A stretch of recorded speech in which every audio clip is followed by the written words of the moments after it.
اب اس کے بعد اللہ اکبر کہیں اور سجدے میں جائیں، پہلے دونوں ہاتھ کو زمین پر رکھیں، اس کے بعد گھٹنے رکھیں۔ یہ حدیث موجود ہے سنن ابی داؤد میں 840 نمبر کی، میں دکھا دیتا ہوں چونکہ یہ ایک اہم مسئلہ ہے۔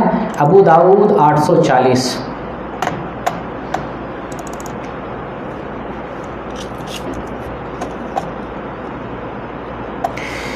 رسول اللہ صلی اللہ علیہ وسلم نے فرمایا جب تم میں سے کوئی شخص سجدہ کرے تو اس طرح نہیں بیٹھے جیسے اونٹ بیٹھتا ہے، بلکہ اپنے ہاتھ اپنے گھٹنوں سے پہلے زمین پر رکھے، اپنے ہاتھ اپنے گھٹنوں سے پہلے زمین پر رکھے، اپنے ہاتھ کو زمین پر پہلے رکھے، اس کے بعد گھٹنا رکھے۔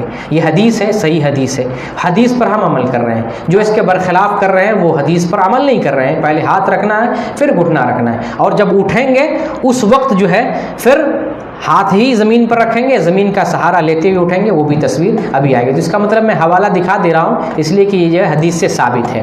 تو پہلے ہاتھ رکھیں گے جیسا کہ یہ بچہ جو ہے پہلے زمین پر ہاتھ رکھا ہے، پھر اس کے بعد جو ہے گھٹنے رکھیں گے اور زمین پر سجدہ کریں گے۔ اب سجدے کی کیفیت ہم دیکھتے ہیں۔ سجدے میں اپنی پیشانی اور ناک زمین پر ٹیکیں گے، دونوں جو ہے ٹیکنا چاہیے۔ اگر ناک اٹھی ہوئی ہے تو سجدہ آپ کا صحیح نہیں ہو رہا ہے۔ یہ صحیح بخاری کی حدیث ہے، ناک اور پیشانی دونوں ایک ساتھ ہونا چاہیے۔ سجدے کی کیفیت دیکھیں، یہ 7 چیزیں سجدے میں ہونی چاہیے۔ کیا کیا ہے؟ نمبر 1 میں ہے پیشانی، اس میں ناک کا ابھرا ہوا حصہ بھی شامل ہے، ایک حصہ پیشانی اور ناک، ایک دونوں ہاتھ، کتنا ہو گیا 3، دونوں گھٹنے اور دونوں پیر، 2 2 4 2 6 1 7 اعضاء پر سجدہ کرنے کا ہمیں حکم دیا گیا ہے۔ اس طرح سے ہم 7 اعضاء پر سجدہ کریں گے۔ یہ صحیح بخاری کی حدیث۔ اور جب سجدہ کریں گے تو پاؤں کی انگلیوں کا رخ جو ہے قبلے کی طرف ہونا چاہیے، یہ صحیح بخاری کی۔ آگے دیکھیں، دونوں ہاتھ زمین پر، دونوں ہاتھ زمین پر کانوں کے برابر رکھیں، ہاتھ کانوں کے برابر رکھیں، بہت آگے نہیں کر دیں، سر ادھر ہاتھ ادھر یا بہت پھیلا دی، ایسا نہیں، کانوں کے بیچ میں ہاتھ رکھیں اور کہنیوں کو زمین سے اور اپنے جسم سے دور رکھیں۔ یہ کہنی جو ہے نہ زمین میں سٹائیں گے نہ ہی پیٹ میں بازو میں سٹائیں گے، ہٹا ہوا ہونا چاہیے۔